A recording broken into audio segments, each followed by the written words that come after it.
Tu ne pourras pas trouver ton mari ou ta femme dans le regard des autres, dans la vie des autres. Tu ne peux pas trouver ton mazal, ton travail, et même le régime qu'il te faut chez ta copine. Tu vas être obligé, toi, de goûter, entre guillemets, de voir comment moi je me sens. L'exemple qu'on a devant nous, qui est très connu, c'est Rabbi Akiva, sa femme. C'est la fille de Kalba Savoie, d'accord?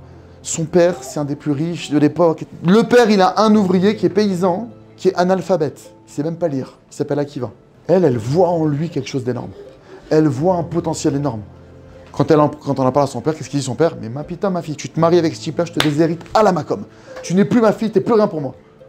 Elle dit non, il y a quelque chose chez ce garçon. Elle s'est mariée avec lui. Et elle a dit, je me marie avec toi à une condition, que tu te mets à étudier la Torah. Ok, ma femme. Il se marie, il va pour apprendre l'alphabet, il retient rien. Il retient rien. Il est avec des enfants de 4 et 5 ans, il a, je sais pas, 40 ans. Il retient rien, il dit, écoute, je t'ai fait plaisir, je m'étais engagé, d'accord? Ça marche pas chez moi. J'arrête. Elle aurait pu se dire, purée, je me suis fait arnaquer. Mon père m'avait prévenu. Non, elle sait, je sais ce que j'ai vu chez lui. Elle lui a dit, tu vas aller prendre un âne. Elle lui a demandé, tu vas prendre un âne en place publique. Et regardez, tu verras bien qu'il va malgré tout l'humilité qu'il a eu d'écouter sa femme. Un âne, des deux côtés de l'âne, il y a un sac comme ça, il y a un truc.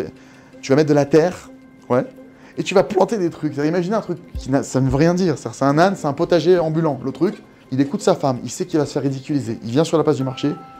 Mamache, il se fait ridiculiser, tout le monde se moque de lui toute la journée. Il rentre chez lui, elle dit alors qu'est-ce qui s'est passé? Bah, ils se sont tous foutus de moi. Hein. Voilà. Ah ouais? Retourne demain. Il est reparti le lendemain.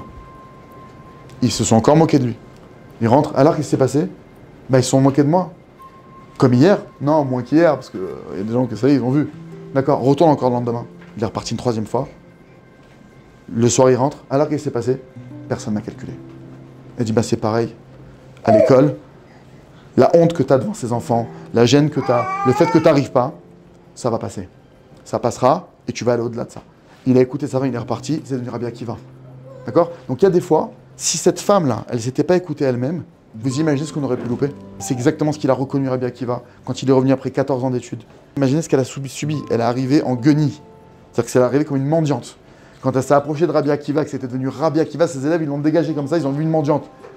Et Rabbi Akiva, il les a arrêtés, il dit, sachez que cette femme-là, que pour vous c'est une mendiante, votre Torah et ma Torah, c'est grâce à elle. C'était sa femme. On n'a pas idée.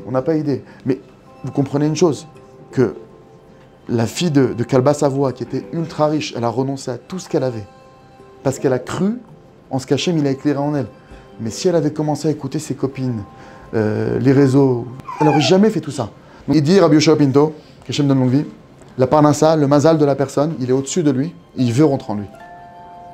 C'est Hachem qui l'a programmé, imaginez. Hachem, il a prévu que cette personne doit se marier.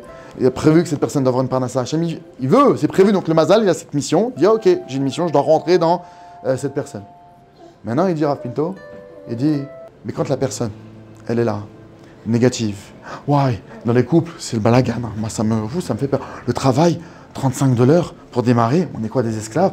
Rav Pinto, il dit comme ça, il dit quand le mazal, il voit une personne qui fait que se plaindre du matin au soir, le mazal, il dit, mais si je rentre à l'intérieur de cette personne, c'est une association laïste, je veux pas, je rentre pas là-bas.